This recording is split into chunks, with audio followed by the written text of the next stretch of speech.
Achoura ou Tamkharit, Oustaz Massou Diouf, il est responsable religieux, imam au niveau de la mosquée de Gomba, revient sur l'historique de cette fête. Elle sera célébrée dans quelques jours par la communauté musulmane et nous l'écouterons au micro de Kedinfo.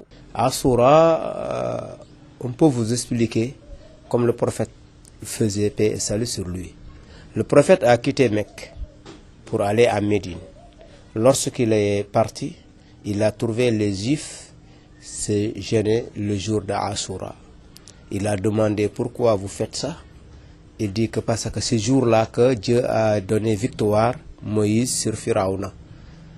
Chaque année, ce mois-là, dès qu'il vient, on gêne pour remercier Dieu. Le prophète paix et salut sur lui, il dit moi Moussa c'est mon frère parce que c'est un prophète comme moi. Moi je vais jeûner. Il a jeûné et dit l'année prochaine, Inch'Allah, si Dieu le veut, je gênerai le jour de 9e. Il gêne 9 et 10. Donc voilà Achoura. Donc avant l'année suivante, le prophète est décédé. Le prophète, ce qu'il a fait à Achoura, c'est le carême, un jeûne. Quand tu jeûnes, Dieu te pardonne tous les péchés de l'année passée. Les petits péchés. Donc c'est très important. Mais tuer des bœufs, préparer des couscous, les femmes se déguisent comme hommes, les hommes se déguisent comme une femme, ça c'est interdit. Parce que toute chose que Dieu a interdit, il n'y a aucun jour ou bien aucun mois qu'on dit que ce que Dieu a interdit, aujourd'hui c'est permis. C'est pas possible. Donc, et Dieu a interdit, Dieu a maudit les hommes qui se portent comme des femmes ou bien les femmes qui portent des habits des hommes. À Achoura, il n'y a que jeûne. C'est terminé. Le prophète, il n'a jamais fait aucun acte sauf le carême. Ndiormbi, un quartier périphérique dans la commune de Kédougou, reste enclavé en cette période d'hivernage surtout. Ainsi, le délégué de quartier du nom de Lamine Camara lance un vibrant appel à l'endroit des autorités administratives locales pour le désenclavement de cette partie de la commune de Kédougou. Nous écouterons Lamine Camara. L'hivernage, c'est pas facile à venir ici, c'est pas facile à sortir. Parce que quand l'hivernage a commencé, on est isolé, on est pris de routes. Pour aller au marché, surtout si les margots là inondés, on ne peut pas sortir. Nos femmes ne peuvent pas aller au marché pour aller venir préparer. L'hivernage là, on cotise pour réparer les ponts là, pour que les gens passent là-bas, aller au marché. Les tasmanes, peut-être c'est là-bas qu'on passe parfois. Et si les margots aussi inondés, même les grands ponts qu'on parlait là aussi, parfois on ne peut pas passer. On ne peut pas passer parce que en ce moment, l'eau va casser les ponts là. Tu ne sais même pas là que tu vas passer. Tu es obligé de retourner tu attends que l'eau descend. Vraiment, mon quartier là, on a sérieux problème. C'est l'État, il n'a qu'à nous renforcer. Il n'a qu'à nous renforcer. Je sais que l'État ne peut pas faire tout ça, mais même si c'est 2 ponts ou 3 ponts, ils n'ont qu'à nous aider sur ça. Le gouverneur de la région de Kédougou, Saher Ndao, a visité le centre de traitement du Covid-19 installé à Gadadinguessou, plus précisément au quartier Ndiormi. À la fin de sa visite, il s'est confié à notre micro pour revenir sur l'importance de ce centre de traitement. Je viens juste de visiter le centre de traitement de Kédougou, mais je sors vraiment très satisfait de ce qui a été fait. C'est une occasion pour un peu lui aussi renforcer cette coordination qui se fait au niveau d'abord local, parce que Kédougou, commune, est beaucoup plus touchée, Kédougou département je veux dire. Et donc c'est normal que le préfet soit vraiment sur le terrain avec l'ensemble des acteurs et il a là-bas aussi un travail considérable. C'est juste pour vous dire que c'est la synergie d'action. C'est l'apport de tout le monde qui peut nous aider à dépasser cette étape. Je pense que le centre de traitement est bien équipé. Nous attendons le personnel qui devra être là incessamment d'ici demain pour qu'on puisse démarrer officiellement les activités du centre de traitement de Kédougou à partir de demain. Désormais, les cas seront traités ici au niveau du centre et nous demandons et nous appelons vraiment toute la population. Nous les sensibilisons pour leur dire que cette maladie est une maladie comme toutes les autres maladies. Que les gens qui sont testés positifs peuvent rejoindre le centre pour être pris en charge totalement par l'État.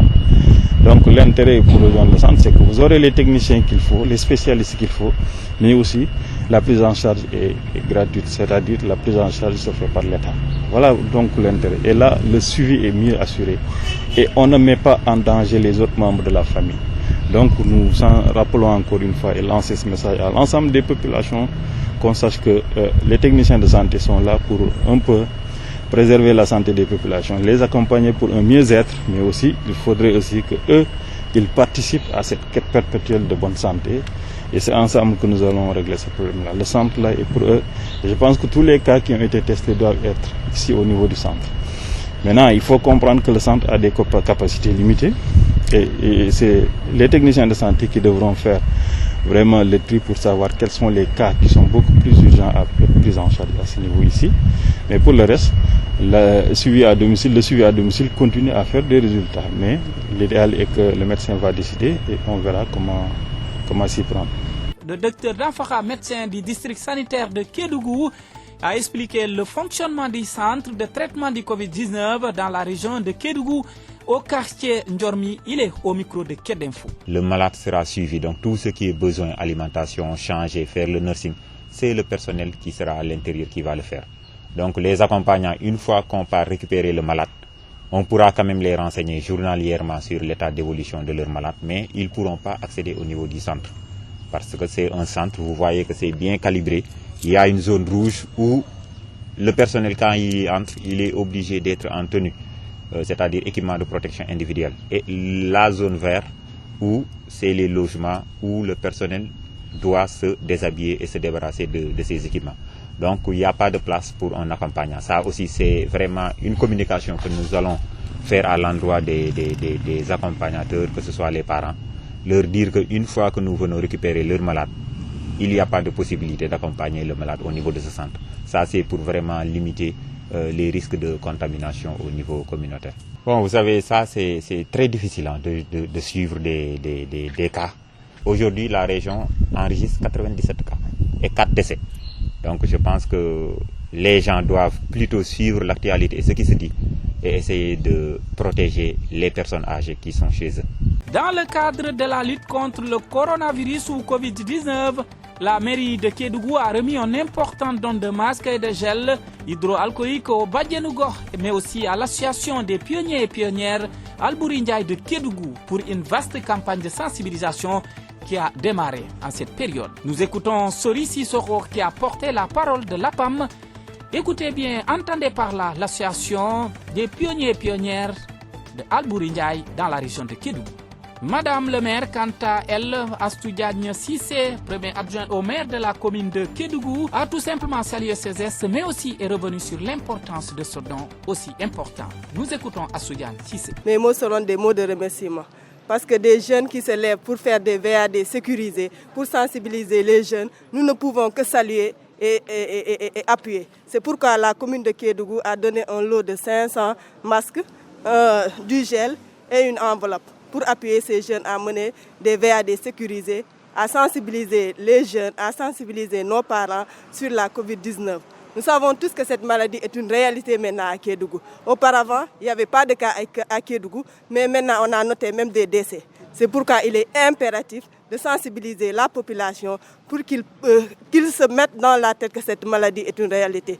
Tout le monde est au courant, mais la sensibilisation, elle doit continuer parce qu'on dit la répétition, elle est pédagogique. Une réunion d'homosexuels dispersée par le préfet de Nioro, d'Irip, il s'appelle Wali Li, adjoint au maire de la commune, témoigne au micro de notre confrère Fallou. Je suis le premier adjoint au maire. J'étais à la mairie quand on m'a signalé qu'il y a une petite réunion qui se tient au niveau du CEDEPS.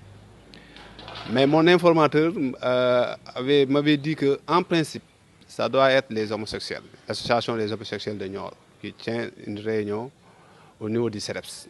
J'ai immédiatement appelé le directeur du CEDEPS, je ne l'ai pas eu. Je me suis déporté au niveau de la salle et j'ai demandé à une des personnes qu'est-ce qui se passe ici, pourquoi vous vous rassemblez alors que nous sommes en période de Covid-19. Il m'a dit que nous on se réunit pour faire le dépistage. Je lui ai demandé l'autorisation, il m'a dit que c'est le médecin-chef qui les a autorisés. Alors j'ai appelé immédiatement le médecin-chef qui m'a fait savoir qu'il n'est même pas au courant de cette réunion.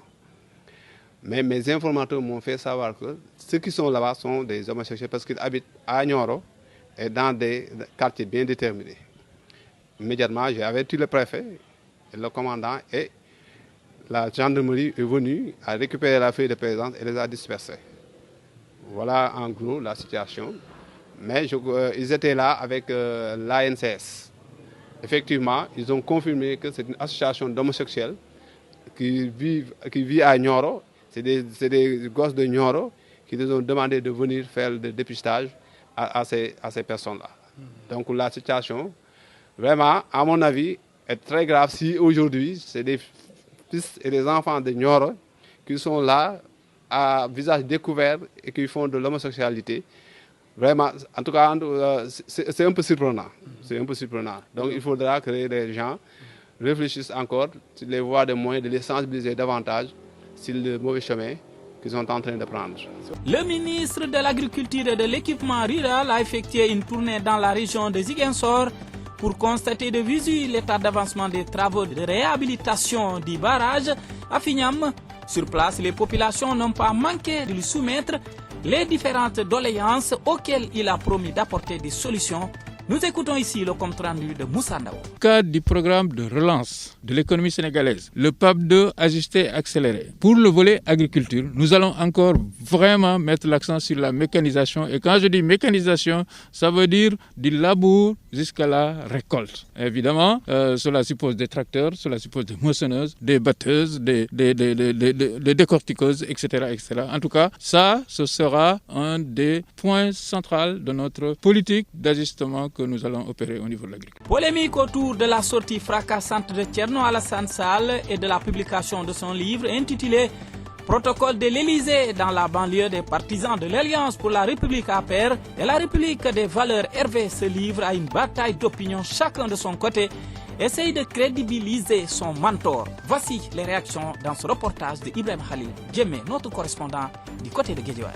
Depuis la publication de son livre intitulé Protocole de l'Élysée, la polémique s'enfle autour de Thierno Alassane Sall. Dans la banlieue de Dakar, ce sont les partisans des deux camps qui se livrent à une bataille d'opinion. Une plainte est annoncée contre Thierno par la COJER nationale, chose que celle de Guédiawaye applaudit. Fatoumata Mamadou Lamine Sy est la coordonnatrice de la COJER de Ndiarème Limamoulaye et membre de la COJER départementale. Je pense que cette plainte elle est nécessaire dans la mesure où aujourd'hui je pense qu'on ne doit pas être dans une posture vraiment de faire des divagations, de dire de n'importe quoi. On a été très surpris vraiment de la réaction de Thierno Alassane Sall. Je dirais qu'il a été déloyal parce que quand même il pouvait, ce qu'il est en train vraiment de dire aujourd'hui, il pouvait le dire depuis. Mais s'il a attendu aujourd'hui pour sortir, pour dénigrer vraiment le régime de Macky Sall, c'est parce que pour moi en quelque sorte c'est un revanchard. À Pékin, c'est dans une rencontre avec la presse que Lamine Gueye, coordonnateur de la République des valeurs, a répliqué sur cette plainte annoncée par la COJER nationale. La COJER, un groupe de jeunes appartenant à Macky Sall, sont dans le rôle, ils veulent faire plaisir à leur mentor. C'est normal, hein? Ce qu'on attend, c'est pas une plainte ou ce qui m'intéresse, ce n'est pas même la personne de Thierno Alassane Sall. Ce sont des ressources naturelles qui nous appartiennent, on nous parle de 6 000 milliards de l'argent qui a été déboursé, donné à Franck Timis. L'ex-chef de l'État mauritanien Mohamed Ould Abdelaziz est sorti lundi passé des locaux de la police où il a été interrogé pendant une semaine sur des soupçons de corruption sous sa présidence, mais n'est plus totalement libre de ses mouvements, selon son avocat. Ces interrogations policières, la rétention de son passeport et les restrictions imposées à ses mouvements confirment sa disgrâce progressive sous l'actuel président Mohamed Ould Ghazouani, qu'il avait lui-même désigné comme son dauphin. Tout de suite, l'actualité sportive. Messi annonce au Barça qu'il veut partir. Donda Keroro, Lionel Messi aurait communiqué au FC Barcelone son intention de s'en aller. Il aurait envoyé un fax au club pour annoncer sa décision. Lionel Messi est tout proche de quitter le Barça. En effet, depuis l'humiliation subie face au Bayern de Munich, l'avenir du génie argentin est sans cesse remis en question. D'après le média argentin Sport, Messi aurait annoncé ce mardi au FC Barcelone son désir de s'en aller. L'information a rapidement été confirmée par la radio catalane et son journaliste Alfredo Martinez, l'Argentin, aurait envoyé un fax à son club de toujours pour leur faire part de sa décision. Malgré l'entretien avec Ronald Koeman, la Pulga semble déterminée à partir vers d'autres horizons. Merci, c'est ce qui met fin à ce journal et continuez de nous suivre sur votre page Kedinfo, mais aussi sur notre site www.kedinfo.net. Portez-vous bien, portons nos masques car le corona existe bel et bien.